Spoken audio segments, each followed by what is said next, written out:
Welcome to the 60-second update with the Royal Air Force.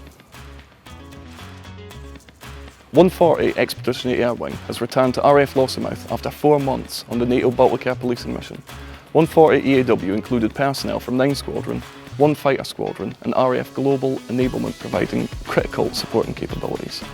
No.3 Mobile Catering Squadron deployed to Australia for exercise Talisman Sabre, testing readiness and capabilities in a challenging environment. They trained with and cooked for defence partners from Australia and the United States. The RAF is the lead service in this year's Edinburgh Military Tattoo. The famous military show features 2 RAF bands, the King's Colour Squadron and a series of flypasts. Ready for the autumn term? The Wraparound Childcare scheme provides funding for up to 20 hours per week per child to eligible service families with children aged 4 to 11. Service personnel can check eligibility on DefNet or Defence Connect.